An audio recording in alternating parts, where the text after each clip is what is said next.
Então a gente trabalha aqui com pastor alemão cinza, pastor belga de Malinois, labrador, border collie. Basicamente são essas que a gente trabalha mais. Tem algumas outras raças também que também faz sentido, né? A gente trabalhar, Bloodhound, por exemplo, tem que a gente até tá verificando se a gente não tem condição de adquirir, mas que a gente tem aqui no nosso plantel atualmente são essas primeiras que eu te falei. Então ele tem que ser um cão inteligente, digamos assim, né? A raça é escolhida assim. E tem que ser um cão que também tem um bom condicionamento físico e que tem um cão que tenha vontade também. Porque tem, até dentro da mesma raça mesmo, a gente vai verificar que tem aquele cão que ele tem mais vontade de cumprir o objetivo dele, e tem aquele cão que é mais preguiçoso, digamos assim, né? Então a gente não quer isso, né? Então tem que ter capacidade olfativa, inteligência, condicionamento físico e vontade. Que o cão ele não pode ser mais ou menos, não pode ser um cão que busca mais ou menos, porque a responsabilidade é muito grande, né? Quando a gente passa em uma área de uma pessoa desaparecida com o cão ele vai mostrar pra gente se a pessoa tá ali ou não tá. É a leitura dele que vai falar isso pra mim. De maneira que é a partir daquilo ali que eu vou fazer a minha consideração. Então ele não pode errar nisso, não tem possibilidade dele passar por uma região, a pessoa tá ali e ele não indicar. Ele tem que indicar isso, ele tem que ser um cão 100%. E se ele não for assim, ele não vai ser aproveitado para atividade, com certeza. Então, varia também, mas é mais ou menos em torno de 2 anos. É a idade em que ele está pronto, geralmente. Toda essa formação dele acompanha a evolução fisiológica dele, desde de ninhada, né? E aí com isso, a fase que geralmente ele tem condições de fazer uma busca bem feita, de trabalhar numa busca de pessoa desaparecida, é em torno de 2 ou 3 anos. Às vezes tem cães que é até antes de 2 anos, tem cães que é com 3 anos, demora também, isso vai da individualidade. Na verdade, eles são treinados a vida inteira. Mesmo depois, tem uma fase até ele ser formado, em que o treinamento dele é mais intensivo, acontece mais vezes, a gente se dedica mais tempo para treinar. Porém, a vida inteira de todos os nossos cães, a gente vai estar promovendo treinamentos para manutenção dele também, né? No sentido assim, de ele estar sempre sendo um bom cão operativo. E além disso, é sempre um aprendizado constante. Então mesmo os cães mais velhos, quando a gente identifica algum aspecto, alguma característica que a gente pode melhorar, tanto no cão quanto no condutor também, esse treinamento tem que ser feito no intuito de melhorar aquele aspecto ali que a gente considera negativo. É mais difícil também. Tanto não só porque ele não é formado, mas durante a fase dele mais jovem é o momento em que ele aprende com mais facilidade. Então é o momento que a gente tem de aproveitar para passar para ele, para que ele aprenda o máximo possível. Pela nossa regra são 8 anos de efetivo serviço ou 10 anos de idade. 8 anos que ele trabalhou enquanto cão de busca, ou então 10 anos de idade, uma coisa ou outra. Pela nossa regra atual, a gente tem algumas opções do que acontece com ele. A primeira opção é o condutor dele.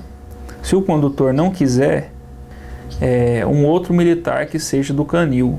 Se ninguém que seja do canil optar por levar aquele cão para casa, um outro militar que seja da mesma unidade, militar de outras forças, do Corpo de Bombeiros como um todo, e assim por diante, vai seguindo o escalonamento, até que a gente consiga encontrar uma pessoa que queira ficar com aquele cão.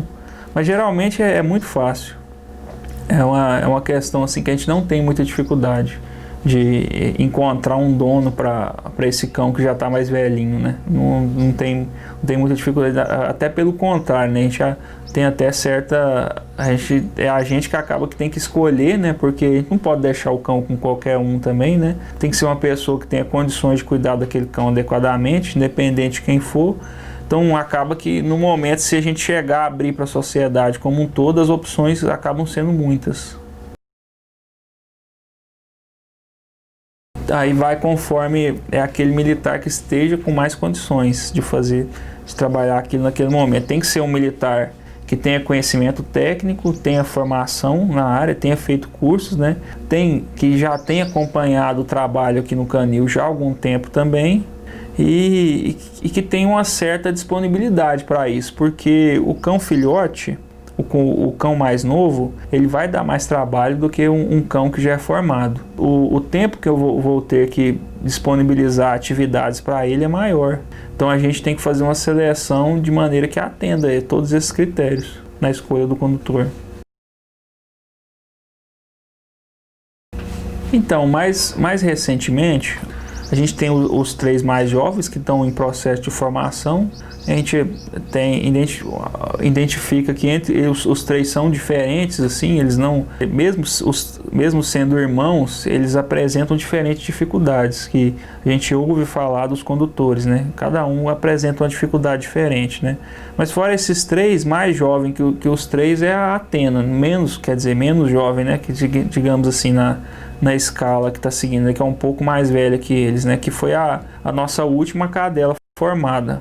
Aí com ela eu cheguei a acompanhar um pouco mais, né? Digamos assim, que foi quando eu cheguei aqui na finalização, no período final de formação dela. Ela teve algumas dificuldades com relação à sociabilização com outras pessoas e com outros animais também. Uma cadela que a gente percebia que ela tinha um certo tom de medo, né? De outros animais e de pessoas também, mas a gente conseguiu trabalhar bem e hoje em dia ela é uma cadela formada que não tem problema em atender a ocorrência. Do mesmo jeito que a gente não tinha a previsão de curso aqui no estado para o condutor, até o presente momento a gente não tem previsão de certificação. Então as certificações são promovidas por outros corpos de bombeiros do Brasil.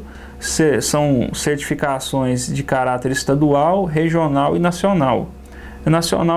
Estadual é só aquele estado específico promove, regional mais de um estado, né? E nacional é quando vários estados se reúnem para promover uma certificação. E aí todos os cães que a gente tem certificado aqui, eles foram certificados em outros estados. Recentemente a gente tem cães que foram certificados no Espírito Santo, cães que é o caso da Agnes. O condutor dela era o Azevedo. O Alessio e a Atena são certificados no Paraná. Tudo isso que eu estou te falando é recente, enquanto eu estava aqui ainda. E a Angel, junto com o Thales, a Agnes, junto com o Azevedo, e a Chase, junto com o Domingos, eles foram certificados também no Senabom, que salvo engano, eu não me recordo onde que foi que ele aconteceu no ano passado, mas é uma certificação de caráter nacional.